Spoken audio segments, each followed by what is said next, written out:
மாணவர்களே, இந்த வேளையிலும் கூட நான் ஒரு சில வார்த்தைகள் மூலமாக உங்களோடு கூட தியானிக்கலாம் என்று சொல்லி நான் விரும்புகிறேன். நீதிமொழியின் புஸ்தகம் 19ஆம் அதிகாரம் 17வது வசனத்தில் வாசிக்கிறோம். ஏழைகளுக்கு இறங்குகிறவன் கர்த்தருக்கு கடன் கொடுக்கிறான், அவன் கொடுத்ததை அவர் திரும்ப கொடுப்பார் என்று சொல்லப்படுது. கர்த்தருக்கு நம்ம யாராவது கடன் கொடுக்க முடியுமா?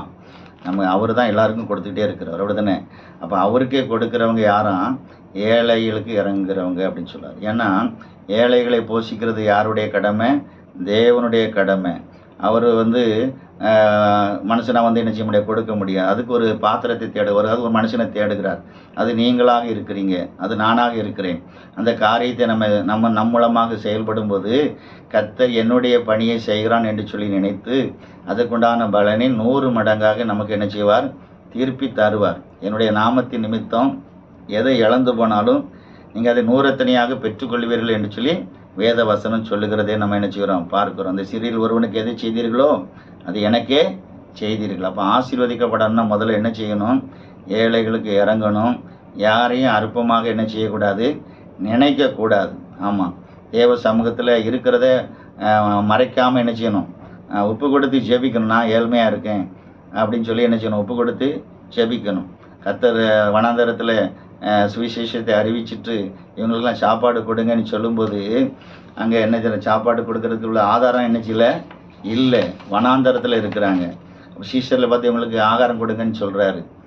அப்போ வார்த்தைகள் கிடைச்சாச்சு, இப்போ ஆகாரம் கொடுக்கணும், ஒன்றுமே இல்லை. அப்போ ஒரு பையன் 5 அப்பத்தி 2 மீனையும் கொண்டு என்ன செய்கிறான், கொடுக்குறான்.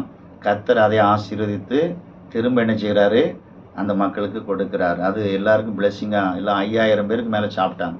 ஆம்பரியமானவர்களே, நம்ம இடத்துல இருக்கிறத தான் கர்த்தர் கேட்குறார். உங்கள் இடத்துல இருக்கிறதை கர்த்தருக்கு கொடு, அதை ஆசீர்வதித்து அதை 100 மடங்காக்கி நமக்கு தருவார். நம்ம இடத்துல இருக்கிற ஞானம் போதும், நம்ம இடத்துல இருக்கிற அறிவு போதும். தேவ சமூகத்தில் அதை நம்ம அர்ப்பணிக்கும் போது அது 100 மடங்காக பெருகும். மீன் பிடிக்கிறவங்களை கொண்டு கர்த்தர் பெரிய காரியங்களை செய்தார். பாருங்களேன், மீன் பிடிக்கிறவங்க தான் ஆசீர்வதிக்கப்பட்டாங்க. வெறும் கோலும் தடியுமாக யோர்தானை கடந்து போன யாக்கோபை கர்த்தர் என்ன செய்தார்? ஆசீர்வதித்து கொடுக்குற அளவுக்கு மாற்றினார். என்ன, நான் தசமாக கொடுப்பேன், பலிபீடம் கட்டுவேன் அப்படின்லாம் சொல்லி பொருத்தனை பண்ணுறதை நம்ம பார்க்குறோம். கர்த்தர் அப்படியே அவனை செய்ய வைத்தார். ஏசாவுக்கு எத்தனையோ ஆடு மாடுகளை என்ன செய்தான், கிஃப்டாக கொடுத்தான். அவன் வாங்கலை. ஒரு காலத்தில் வாங்குறதுக்காக, ஏமாற்றி வாங்குறதுக்கு பிரயாசப்பட்டவன் இப்போ அது கர்த்தரை அறிந்து கொண்டவன் இவன் கொடுக்க ஆரம்பிச்சு விட்டான். வெறுங்கையுமா தான் போனான். வெறுங்கையுமா போன யோசேப்பை கர்த்தர் ஆசீர்வதிச்சா. வெறுங்கையா போன நம்ம தாவீதை கர்த்தர் என்ன செய்தார்? பெரிய ஜாதியாக மாற்றினார். துரத்தி தான் விட்டாங்க. சவுல்லாம் தாவீதை துரத்தி தான் விட்டான். ஆனால் அவனுக்கு எல்லா தேவைகளும் சந்திக்கப்பட்டது. குறைவில்லாமல் நடத்துனாங்க கர்த்தர். அதே மாதிரி தான் உங்களுடைய வாழ்க்கையிலும் கூட நீங்கள் ஆசீர்வாத குறைவாக இருந்திருக்கலாம். கர்த்தர் இன்னைக்கு அதை மாற்ற விரும்புகிறார். நன்மை செய்தால் மேன்மை இல்லையோ, நன்மை செய்யாதிருந்தால் பாவம் வாசல்படியில் படுத்திருக்கும் என்று சொல்லி காயினுக்கு கர்த்தர் சொல்லுகிறதை பார்க்கிறோம். அதனால் நம்ம வாழ்க்கையில் நன்மை செய்கிறவங்களாக இருப்போம்.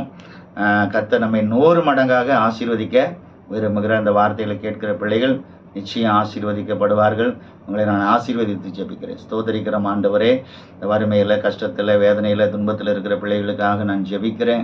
பிள்ளைகளுடைய வாழ்க்கையில் இருக்கிற வறட்சி மாறணும், வேதனைகள் மாறணும் ஆண்டவரே. எல்லா விதமான பலவீனங்கள் மாறணும். கடன் பிரச்சனைகள் உண்டு பண்ண நினைக்கிற பிரச்சனைகள் நீங்கி ஆசீர்வாதம் பெருக வேண்டும் என்று சொல்லி நாங்கள் ஜெபிக்கிறோம் ஐயா. எங்கள் ஜெபத்தை கேட்டு இந்த பிள்ளைகளை நீர் ஆசீர்வதிக்க சித்தம் கொண்டு இருக்கிறபடினால் நமக்கு கொடானு கொடி நன்றி செலுத்துகிறோம். உடைய நாமத்தினாலே ஆசீர்வதித்து ஜெபிக்கிறோம். இயேசு கிறிஸ்துவின் மூலம் ஜெபங்கள் நல்ல பிதாவே, ஆமென்.